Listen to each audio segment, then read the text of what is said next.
Salam sejahtera bagi saudara-saudara sekalian. Mari persiapkan kehidupan kita untuk mendengarkan firman-Nya. Mari berdoa. Ya Tuhan,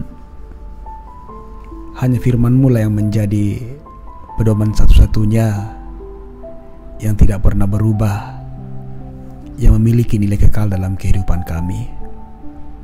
Karena itu setiap kali kami mendengarkan firman-Mu Tuhan, tolonglah kami supaya hati dan pikiran kami, seluruh kehidupan kami sungguh-sungguh terarah kepada firman-Mu, supaya kami ditolong memahaminya dan dituntun di dalam melakukannya. Di dalam nama Tuhan Yesus kami berdoa. Amin.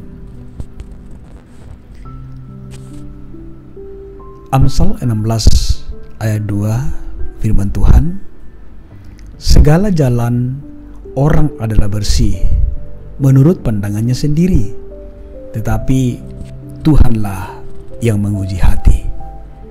Demikian firman-Nya. Saudara-saudaraku, renungan pagi edisi 31 Oktober 2020, ujian terhadap motivasi.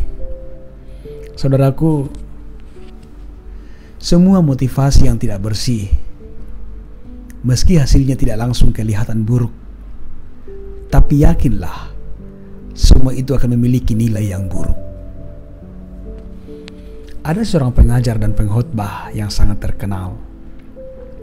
Ia dipanggil untuk mengajar di berbagai tempat, bahkan sampai ke luar negeri. Ia dikagumi oleh begitu banyak orang karena dianggap sangat berharisma.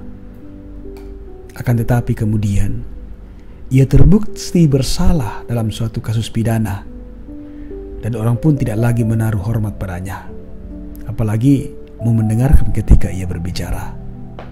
Sangat disayangkan bahwa dari kasusnya, ternyata apa yang ia cari di balik khotbah dan pengajarannya adalah sekedar ketenaran dan kekayaan sendiri.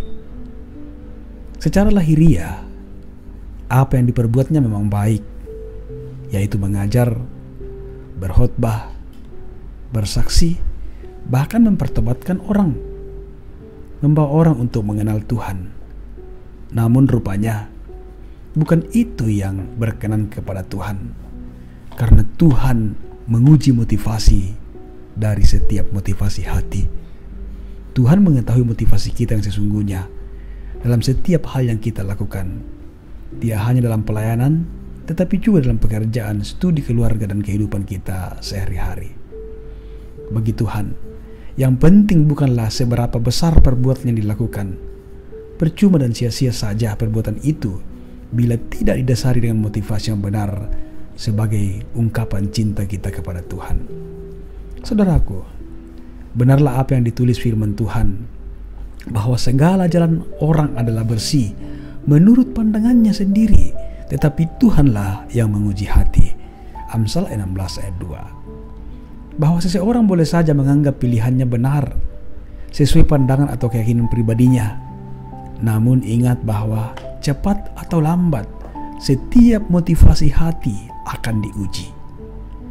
Hal ini tak hanya berlaku dalam pelayanan, tetapi dalam berbagai bidang kehidupan. Seseorang bisa saja terlihat rohani dan menjadi aktivis gereja, tetapi motivasi hatinya belum tentu sama dengan apa yang terlihat di mata. Seiring berjalannya waktu, motivasi dalam hati akan menyembul melalui tindakan. Jika motivasi itu keliru, biasanya respons yang muncul akan negatif.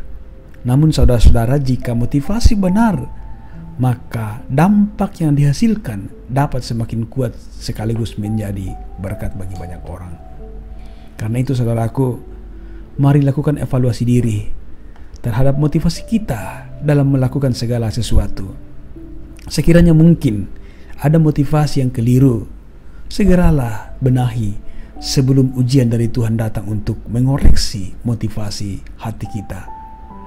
Jangan pertahankan motivasi yang keliru, karena hal itu kelak hanya akan merugikan kita dan hanya sebagai sebuah kesia-siaan. Karena itu tidak akan pernah mengambil tempat di hadapan Tuhan. Ketika Tuhan menguji hati, maka apapun yang tersembunyi pasti akan terkuak.